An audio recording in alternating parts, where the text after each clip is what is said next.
All right. All right, Coach. Just talk about this weekend's matchup. If you want to delve into what happened last week, that's fine. But yeah, you got this weekend's matchup: Shreveport Classic against Northwestern State. Shreveport Classic against Northwestern State. The Grambling State Tigers are very excited about this week's game. Obviously, it's week 2 into our season. Close to home, not exactly at home, but we fired up about playing in the state of Louisiana.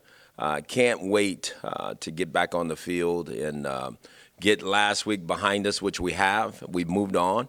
Obviously, things didn't go exactly the way we wanted them to last week, but we're excited about playing this week. Questions? Coach, going back to Saturday for a little bit, obviously in a game like that, you talk about wanting to put it behind you. What are some positives, some things now that you've kind of been able to digest the film that you can kind of take away from that game? I think the biggest positives for me, first for our staff, is that we now have a better idea of our players. We better have an idea of being with them in a game setting and understanding them and how they go about preparing and making sure they're on top of everything. And then just being in the game, that was the first time for all of us. Again, wasn't the result we wanted, but at the same time, I think they understand us better. We understand them better. We're looking forward to, like I said, you have to put those things behind you as fast as you can because nobody was excited about the outcome at the end of the day. But we're looking forward to this week. We talked about it last week. I think it was this day, specifically last week, you said, hey, I'm going to name a starting quarterback. And preferably we'll be able to kind of ride with that guy throughout the game. Obviously, the way the game played out, you got to see a bunch of different quarterbacks. Take us through some things that you saw from that room that you liked and that could influence your decision of who's going to start this week. No, Q will be a starter. I don't want to really go back through it. At the end of the day, I think he's going to be the leader of our football team at quarterback. He's earned that right. Obviously, he had an injury during the game. He's healthy. He's ready to go. So we're excited about that. And I'm just excited about getting these guys back out on the field and watching them play. Coach, you talk about the team making a 4.5, 5 hour trip to Jonesboro. How excited are you to just be able to drive an hour to go play this game? Brian, you said it. Anytime you don't have to make a 4.5 hour trip with your football team anywhere, it's a better chance for them to be more comfortable in a comfortable surrounding. But again, let's go back to that. That was a good trip for our football team at the end of the day. I think we handled those things well. I just cannot thank the athletic department enough for all the support that we had going through that. So I now know what that's going to look like moving forward. So that was good. But at the same time, as he just mentioned, it's always great when you can play at home, close to home, because more people that can be a part of that. But at the same time, there's other reasons why we're excited about this. This is a big recruiting opportunity for us as well. So we're looking forward to it. It's the second game on our schedule. It's a classic. We're looking forward to playing a good football team. So, Coach, with quite a few injuries last game, Greg White being out as well, C.J. Russell as well, and then the quarterback as well. What does the offensive scheme, does it change or do No. anything different? No, sir. No, because as long as the quarterback's back, we're going to be okay. And he's back.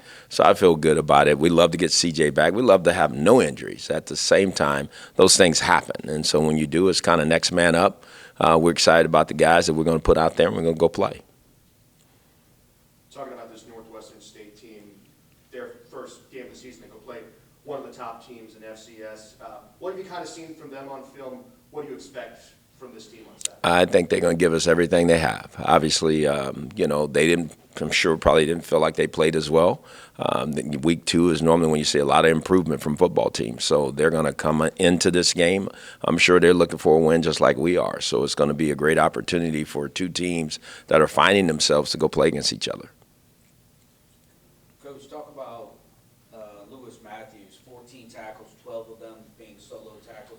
Just seemed like he was all over the field. He was and always is. So I'm not surprised by anything he does because he does it on a practice field day in and day out. He's one of the best players on our football team. We're excited to have him, and I hope he can do that every week. But let's start leading this team to victory is what we're looking for. He had a lot of defensive highlights, but overall, defense last game, what are some things that you could take away and really add into next week as far as things that we should shouldn't be happening or should be happening? Well, at the end of the day, we don't want to be a team that give up that many points. We don't want to be a team that give up that many yards. We're not excited about anything we did. Let's just be very transparent about that.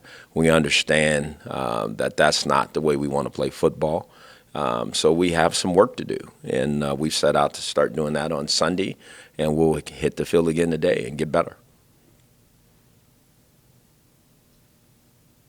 Northwestern State allowed, I want to say it was close to 6 yards per carry to Montana this past weekend. Obviously struggling to run the ball this last weekend. Kind of what do you expect from your ground game this weekend playing this Northwestern State team? No, we need to get our offense on track. It's not just our ground game; it's our passing game. It's everything offensively. We didn't play as well. I mean, I'm not going to sugarcoat it. I'm not one to do that. Our players know that we need improvement, throughout our football team. So there's no secret about that. Coaches as well. So we all take responsibility for that. I'm the one that's accountable for it all. So we're going to fix it, and we're going to fix it fast. You talk about this game being big just from a recruiting aspect. You guys going to be hosting any recruits this weekend, and just kind of stress just how important it is, because you, Northwestern State, a lot of times these two programs kind of fighting for the same caliber. Absolutely. No, we probably won't be hosting anybody, but we'll try to get out on Friday nights and see some games locally where we can, but make sure that we're helping prepare our team for Saturday. But I think that's all a big part of it. Obviously, recruiting's a big part of it, but the biggest part of it is the game this Saturday. All right. Any final words about last week's game? And You want to keep going back to last week. There's nothing. I really want to ask you about if there's anything you want to say about next week as well. No, I don't want to talk about next week. I think this week is the most important week for us. I need to see improvement from our football team. I need to see us go out and play football the way we know we can play football. We didn't do that last week. Like I said, we keep going back to last week, and I get it, and we should. But none of us are excited about what happened last week. And we own it. We take responsibility for it. But the only way you can do something about it is go play again and fix it. So that's what we plan to do. Any other questions? Thank you. Appreciate you, Coach. All right.